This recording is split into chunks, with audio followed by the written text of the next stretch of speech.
Okay. Good morning, everyone. It's 9:30, so we'll make a start. I declare the meeting CL 23/8 open. Please note the meeting is being live streamed and the consequences of that. I shall begin with the karakia. Whakatau mai te wairua, whakawātea mai te hinanaro, whakarite mai te tinana, kia Hi.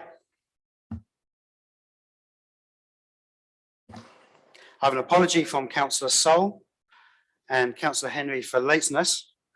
I'll call for mover and seconder for those, please. Councillor Granger, Councillor Thwaites. I'll put the motion. All those in favour, please say aye. Aye. Against? Carried. There are no late items. Anyone have a declaration of interest? No? Okay.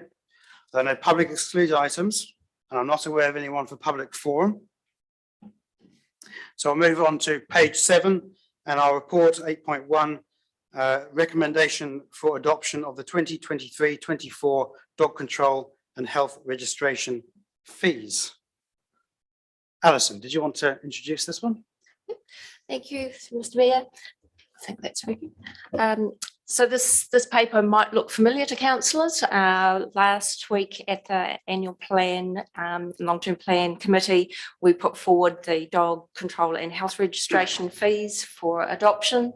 And this paper is a result of that being confirmed by a committee last week. So there is a statutory requirement for council to ensure that our dog registration and health registration fees are adopted in advance of in this particular case, in advance of the annual plan in full being adopted, to ensure that we meet our statutory timeframes for posting out of the registration fees for dog owners and for our health premises. So I'll take any questions on that paper. So any questions? I'll start with Councillor Joyce.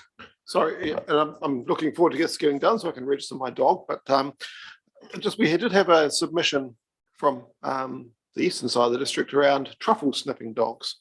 Is that being picked up on in any way? Because I mean, they are working dogs, and I do have sympathy with Maureen Burgess's views.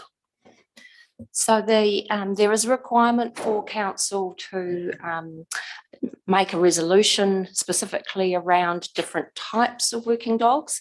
In this particular case, we haven't had the opportunity to get that resolution through to this committee yet, and through to council. We are preparing that, and it will come through over the next month or so.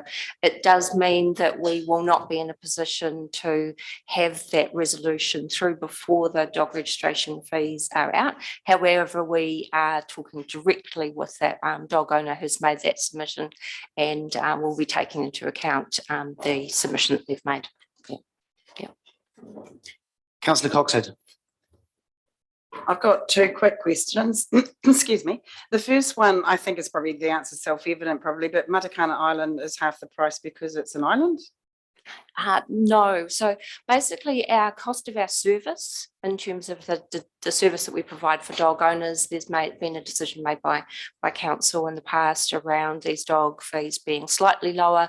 They do not get the full level of service that the other parts of the district get. So it is there's no shelter facilities there. There is no patrolling. There is we don't have dog events on Matakana. So there are some because of their remoteness. There is some issues in terms of us being able to provide this full level of service there. So my second question is: do we know the number of dogs in the region versus the number that are registered? And the reason I'm asking, and sorry, I probably could have asked this earlier, but my take is that good dog owners register their dogs. People who have perhaps dangerous dogs or more so, there are plenty of people who don't register their dogs. And I guess this is really, in my mind, a fee paid by good dog owners to subsidise the cost that's inflicted by bad dog owners. So I'll go to your first question around, do we know the number of registered dogs versus unregistered dogs?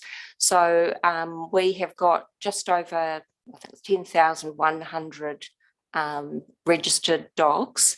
There is usually somewhere around about 98% of the dogs that are on our system are registered at any given time. And we look at trying to ensure that we get 100% of our known dogs registered. If you're asking whether there's dogs out there that we don't know about, I would say that there probably are, and they are probably not registered because otherwise they would be on our books. How many there are would require us to do a bit of a door knocking exercise, and we just don't, and we aren't resourced to be able to do that. So when we do identify, either through complaints or through patrols, that there are dogs that are unregistered, we capture those on our books at that point in time. Thank you. Councillor Murray Benge. Mrs. Curtis, is it so complicated that it takes 2 months to change the policy for a working dog to be included in the discount? So as you're aware, it has to be a resolution of council to be able to change that. So officers will need to prepare a paper.